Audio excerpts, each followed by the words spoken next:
तो चलिए आज बात करते हैं कॉर्पोरेट टेकओवर्स की दुनिया की। ये एक ऐसी दुनिया है जहां आप कह सकते हैं अरबों डॉलर के दांव लगते हैं और एक ही सौदे में किस्मतें बनती हैं और बिगड़ भी जाती हैं। हाँ, यही वो एक सवाल है जो हर लीडर, हर इन्वेस्टर के दिमाग में घूमता है जब एक कंपनी दूसरी को खरीदने निकलती है। क्या ये एक शानदार चाल साबित होगी या फिर अरबों डॉलर की एक बहुत बड़ी भूल?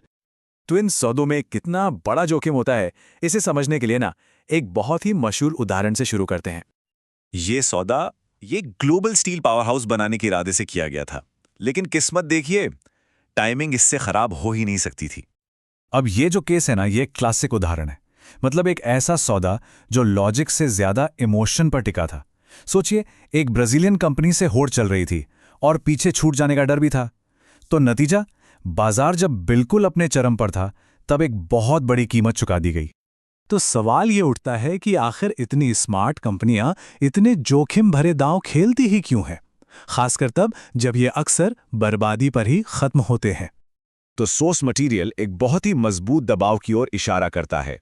वो है अपनी ग्रोथ की रफ्तार बनाए रखने का प्रेशर, स्टॉक की कीमतों को ऊपर रखने की जरूरत, तब भी जब बिजनेस की रफ्तार स्वाभाविक रूप से धीमी पड़ रही हो। और ये एक तरह का मनोवैज्ञानिक जाल है जिसे ग्रोथ ट्रैप कहते हैं। मतलब एक ऐसी स्थिति जब रुकना भी पीछे हटने जैसा महसूस होने लगता है। और बड़ा बनने की ये जो चाहत है, कॉर्पोरेट मैप पर छा जाने की जो इच्छा है, वो कभी-कभी सही फाइनेंशियल समझदारी पर भारी पड़ जाती है। अच्छा, और ये सिर्फ एक कंपनी की कहानी नहीं है। चलिए देखते हैं कि ये पैटर्न दूसरी कंपनियों के साथ कैसे दोहराया गया और कैसे वैल्यू बढ़ाने की जगह वैल्यू खत्म हो गई। एक और केस स्टडी देखते हैं भारतीय एयरटेल की। जब भारत में ग्रोथ धीमी होने लगी तो कंपनी ने एक बहुत बड़ा दांव खेला अफ्रीका में। उन्होंने जैन के अफ्रीकी ऑपरेशंस खरीदने के लिए $10.7 बिलियन खर्च किए और अधिग्रहण के फौरन बाद ही प्रॉफिटेबिलिटी नीचे चली गई। चलिए अब एक और उदाहरण देखते हैं। ये कहानी है सुजलॉन की, जहां ऊंचा उड़ने की महत्वाकांक्षा ने एक बड़े तूफान को न्योता दे दिया। बिडिंग वॉर्स और भारी कर्ज के बाद क्या हुआ? सुजलॉन का स्टॉक प्राइस 98% से भी ज्यादा गिर गया। जरा सोचिए, लगभग सारी की सारी वैल्यू खत्म। लेकिन ऐसा नहीं है कि सारे अधिग्रहण फेल ही होते हैं। तो फिर जो सफल होते हैं उनमें क्या खास बात होती है, वो क्या अलग करते हैं? तो यहां एक बड़ा ही जरूरी टेस्ट आता है, ROCI यानी return on invested capital.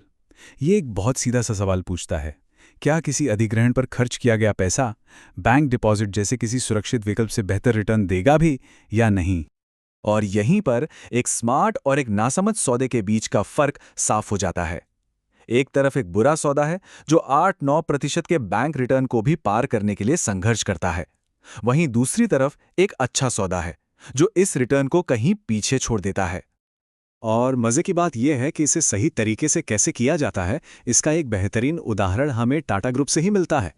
Timeline देखिए, 2008 में जब पूरी दुनिया में फाइनेंशियल क्राइसिस था, जब हर कोई बेच रहा था, तब टाटा मोटर्स ने जागुआर लैंड रोवर को खरीदा।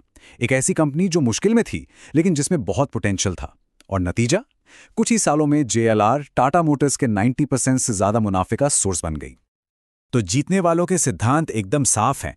ऐसी कंपनियां खरीदो जिनकी मार्केट में मजबूत पकड़ हो। ऐसे बिजनेस देखो जिन पर आर्थिक उतार चढ़ाव का ज्यादा असर न हो। और जब पूरी इंडस्ट्री मुश्किल में हो तब खरीदारी करो।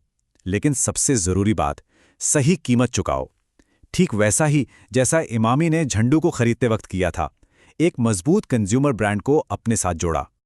तो इन सारी कहानियों से, इन सफल और असफल सौदों से जो एक सबसे बड़ा सबक निकल कर आता है, वो क्या है?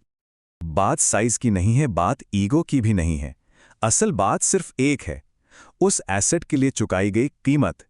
एक दशक तक चलने वाली कॉर्पोरेट स्ट्रैटेजी की कामयाबी या नाकामयाबी का फैसला सौदा होने वाले दिन ही हो जाता है। ये जो कोट है, ये जीतने की स्ट्रैटेजी को बिल्कुल सटीक तरीके से बताता है। असली चाल तब खरीदना है जब पूरा उद्योग दर्द से गुजर रहा हो, ना कि तब जब हर कोई फायदे में हो। तो अगली बार जब कोई अरबों डॉलर के टेकओवर की खबर आए, तो सोचने वाली बात ये होगी कि क्या ये एक मजबूत स्ट्रैटेजिक कदम है या फिर ग्रोथ के जाल में फंसती एक और कंपनी।